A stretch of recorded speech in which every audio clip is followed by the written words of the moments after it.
कितनी होती है बीजेपी राष्ट्रीय अध्यक्ष की सैलरी? नितिन नवीन को मिलेंगी कितनी सुविधाएं? नमस्कार, मेरा नाम है रिचा और आप देख रहे हैं वन इंडिया हिंदी।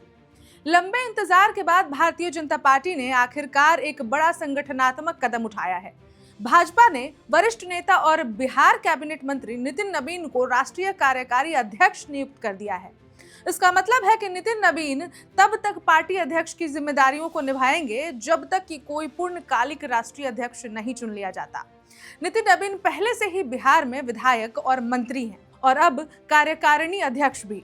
ऐसे में आइए जानते हैं कि उनको कितनी सैलरी मिलेगी, क्या सुविधाएं होंगी। सबसे पहले तो यही सवाल है कि क्या भाजपा अपने राष्ट्रीय अध्यक्ष को अलग से सैलरी देती है?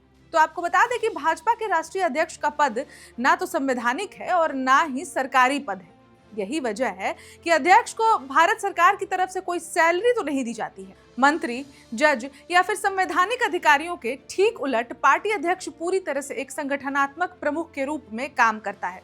सभी वित्तीय सहायता पार्टी के आंतरिक फंड से आती है, ना कि टैक्स पेयर्स की जेब से। तो वैसे तो सरकार की तरफ से कोई सैलरी नहीं दी जाती है, लेकिन भाजपा अपने राष्ट्रीय अध्यक्ष को मानदेय देती है। हालांकि पार्टी द्वारा कभी भी आधिकारिक तौर पर सटीक आंकड़े जारी नहीं किए गए, लेकिन मीडिया रिपोर्ट्स के मुताबिक बीजेपी अध्यक्ष को हर महीने 1 लाख से 1.5 लाख रुपए के बीच मानदेय दिया जाता है। लेकिन सुविधाओं के मामले में किसी केंद्रीय मंत्री जैसी ठाट बाठी होती है बीजेपी अध्यक्ष की। सुविधाओं के मामले में भाजपा राष्ट्रीय अध्यक्ष को केंद्रीय कैबिनेट मंत्री के बराबर ही विशेषाधिकार मिलते हैं। जेपी नड्डा से पदभार संभालने के बाद नितिन नवीन भी इसी तरह की व्यवस्थाओं के हकदार होंगे। पार्टी राष्ट्रीय अध्यक्ष को दिल्ली में एक सुसज्जित आधिकारिक आवास के साथ एक कार्यालय भी देती है।